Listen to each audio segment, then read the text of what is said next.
Il y a eu beaucoup de développement depuis le début de la pandémie COVID-19. Dernièrement, de nombreuses questions ont également fait surface, notamment en ce qui concerne les CHSLD et la sécurité et protection des travailleurs de la santé dans ces établissements. Pour en discuter davantage, le Dr Yves Lontin, chef de l'unité de prévention et contrôle des infections à l'hôpital Général-Juif, se joint à nous. Dr Lontin, bonjour. Bonjour. Donc, Dr Lontin, plusieurs mois après l'identification des premiers cas de COVID-19, que savons-nous de la transmission? Qu'est-ce qu'on a appris? C'est clair qu'on en sait beaucoup plus maintenant qu'on en savait il y a 2 ou 3 mois au début de l'épidémie. Alors qu'à l'époque, on basait nos recommandations sur notre expérience qu'on avait de l'ancien SRAS, donc l'ancien coronavirus, le SRAS qui avait frappé là, Toronto, Hong Kong, la Chine il y a 15 ans déjà. Donc, on basait beaucoup de recommandations sur l'ancien SRAS. Maintenant, parce qu'il y avait peu de papiers, peu d'études qui avaient été publiées à l'époque. Maintenant, on parle d'environ 500 papiers par jour qui sont publiés maintenant, des études qui sont publiées sur ce virus-là. Donc, on en sait énormément plus. On ne sait pas tout encore, mais on en sait beaucoup plus. Et puis, effectivement, le principe de précaution qu'on utilisait au début, donc les gens disaient souvent, le SRAS-CoV-2, ça va être la même chose que le SRAS-CoV-1, là. Donc, le nouveau coronavirus là, qui fait le COVID-19 va sûrement être la même chose que le SRAS qui a frappé il y a 15 ans. On se rend compte que ce n'est pas exactement la même chose. Donc, au niveau de la virologie, le temps d'incubation, le niveau les moments où les gens ont plus de virus dans le sang versus moins de virus, ces choses-là sont différentes entre ces virus-là. Ils ne sont pas exactement comparables. Donc, on en sait beaucoup plus. Pour votre question spécifique qui est qu'est-ce qu'on sait de plus concernant la transmission.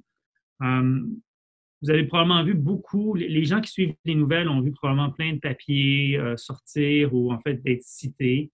Vous avez peut-être vu des études qui ont été rapportées dans les médias, par exemple, qui disaient qu'un jogger pouvait faire une traînée de contagiosité jusqu'à 8 mètres derrière lui. Donc, les gens utilisaient ça pour remettre en doute les questions qu'on disait que le virus, peut-être peut se transmettre sur une période de plus grande que 2 mètres basée sur cette étude-là. Donc, on confirme que le virus se transmet principalement par gouttelettes qui peuvent voyager principalement dans un cercle de 2 mètres autour de la personne, parce que les gouttelettes sont assez grosses pour que la gravité ait un impact sur elles. Donc, les gouttelettes vont tomber dans un cercle rapproché autour de la personne. Pour ce qui est des études là, qui frappent beaucoup l'imaginaire, puis qui sont reprises par les médias, là, donc, parce que c'est vrai que ça peut voyager sur 8 mètres, parce que c'est vrai que ça peut être aérosolisé, il faut toujours prendre ces études avec des gros grains de sel. Les chercheurs publient le résultat sans même avoir été revus par des pairs pour s'assurer qu'il n'y a pas d'erreur dans les études. Donc, les études sont publiées, ce qu'on appelle un nouveau mécanisme qui s'appelle le preprint, c'est-à-dire qu'ils sont publiés alors même qu'ils n'ont pas encore été évalués par d'autres experts dans le domaine. Et puis, quand on les lit en détail, on se rend compte souvent qu'il y a une surinterprétation des résultats. Je pense que les gens veulent tous bien faire, là, mais tout le monde n'est pas nécessairement un expert en aérobiologie, là, qui est la spécialité qui évalue là, la transmission des micro-organismes dans l'air. Là. Donc, il faut faire très attention. Malheureusement, des fois, ces études-là nous desservent beaucoup plus qu'elles nous servent parce qu'elles envoient les gens à tirer des conclusions qui sont fausses. Docteur Lontin, par rapport à la protection, quelles sont les précautions exactes que nous devons prendre pour nous protéger et pour protéger les patients et les résidents? Donc, dès qu'on soigne un patient qui a ou bien la COVID confirmée ou qui est suspecté d'être infecté par la COVID, on recommande l'utilisation des mesures gouttelettes contact avec précaution oculaire. Donc, gouttelette, c'est le port d'un masque de procédure ou un masque chirurgical, donc le masque standard là, qui va autour des oreilles ici. Contact, c'est l'utilisation de gants qui recouvrent bien là, le poignet, donc de gants avec une blouse qui peut être une blouse là, ou bien réutilisable ou bien jetable. Et puis, l'utilisation d'une protection oculaire qui peut être ou bien des lunettes de protection, donc qui recouvrent bien les côtés, ou une visière complète là, qui recouvre là, en fait les yeux, mais qui vont aussi couvrir le visage là, par le fait même. Donc, ce sont les recommandations qui sont présentes au travers du CIUS. et qui sont aussi utilisés là, partout au Québec et dans le reste du Canada. La seule exception étant si jamais le patient est soumis à ce qu'on appelle des procédures générant des aérosols, qui sont des procédures médicales, par exemple, comme l'intubation, faire une bronchoscopie, donner des soins à un patient qui a une trachéostomie, donc un trou ici dans la trachée pour respirer suite à une procédure chirurgicale. Donc, si les patients ont des procédures générant des aérosols, à ce moment-là, on recommande de remplacer le masque de procédure par un masque N95, qui est le masque là, qui sert beaucoup et qui épouse très bien la forme du visage. Là. Donc, ces masques-là sont en fait des filtres respiratoires qui filtrent les particules de type aérosol là, qui peuvent être générées dans ce contexte-là. Mais les indications, les types de procédures qui sont reconnues comme étant des procédures générales des aérosols ont été revus récemment au niveau provincial. Donc, il y a beaucoup moins de procédures maintenant qui sont qualifiées de procédures générales des aérosols, basées sur l'accumulation d'évidence. Et c'est aussi sur une approche pragmatique. Il ne faut pas les utiliser si on n'est pas certain qu'ils sont essentiels, étant donné la pénurie mondiale d'équipements de masques N95. Je pense que ce serait mentir à tout le monde de dire qu'il n'y a pas de pénurie. Là. Tout le monde qui ouvre un journal ou qui regarde la télévision sait qu'il y a une pénurie mondiale de ces masques-là. Et puis, il ne faut clairement pas les gaspiller. Donc, ne pas les utiliser si on n'est pas certain qu'ils sont nécessaires. Et maintenant, Dr Lontin, si on compare les différents endroits, j'aimerais savoir si l'hôpital a des directives différentes par rapport à l'utilisation de l'EPI. Les recommandations d'équipements de protection individuelle d'EPI sont équivalentes dans tout notre CIUS.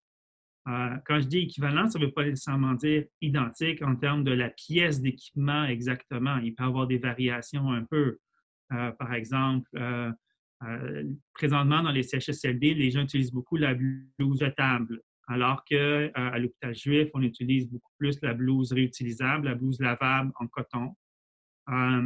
Donc, c'est des variations comme ça qui tiennent compte des capacités locales. Il y a une buanderie à l'hôpital juif, donc, et puis il y a une pénurie mondiale de blouses jetables.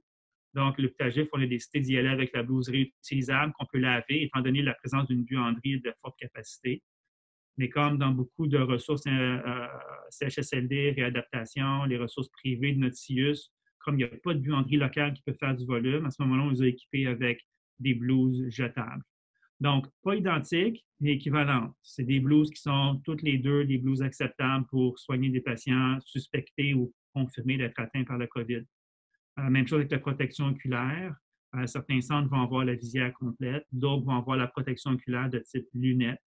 Les deux sont acceptés, les deux sont équivalentes sans être complètement identiques. Et finalement, Dr Lontin, je vous laisse le mot de la fin. Qu'est-ce que vous aimeriez dire au travers de la santé, tout le monde qui gère cette crise? Bien, premièrement, je voudrais remercier tout le monde de leur effort, qui est un effort colossal. Les infirmières, les préposés, qui ont vraiment des rapports là, étant prolongés et intimes avec les patients. Je comprends la fatigue, je comprends le stress. Devant le stress, je comprends qu'il peut y avoir beaucoup de questions qui surviennent. L'équipe PCI du CIUS, en fait, toute la direction du CIUS travaille d'arrache-pied pour essayer de faire des recommandations les plus consistantes possibles. La sécurité des travailleurs, c'est vraiment la priorité. D'un point de vue global, vous allez peut-être vous rendre compte que tout n'est pas identique, mais encore là, il faut se rappeler que c'est équivalent. Et une chose est claire, on ne met pas la sécurité des travailleurs en danger à l'hôpital juif et dans notre CIUS. Les recommandations qu'on fait sont toujours au moins celles recommandées par le ministère, mais bien souvent encore plus que ce qui est recommandé par le ministère. Donc il faut... Je vous demanderais d'être indulgent un peu. C'est pas facile. Idéalement, on voudrait que tout le monde ait exactement le même équipement. Et vous savez, il y a de la pénurie partout, puis il faut utiliser des équivalences qui vont performer aussi bien, même s'ils ne sont pas exactement pareils. Et puis, si vous avez l'impression qu'il vous manque de l'équipement, faites-le savoir. Ça se pourrait qu'il y en ait de l'équipement disponible. Des fois, il faut juste faire une demande d'équipement, puis vous allez en avoir.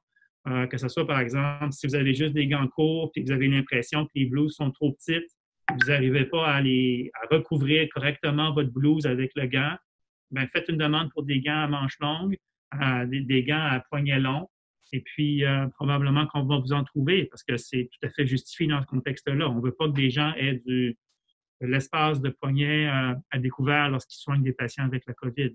Donc, faites les demandes et puis on va tout faire pour pouvoir les respecter. Dr Yves Lontin, chef de l'unité de prévention et contrôle des infections à l'hôpital Général Juif, merci beaucoup d'avoir pris le temps. Merci bien.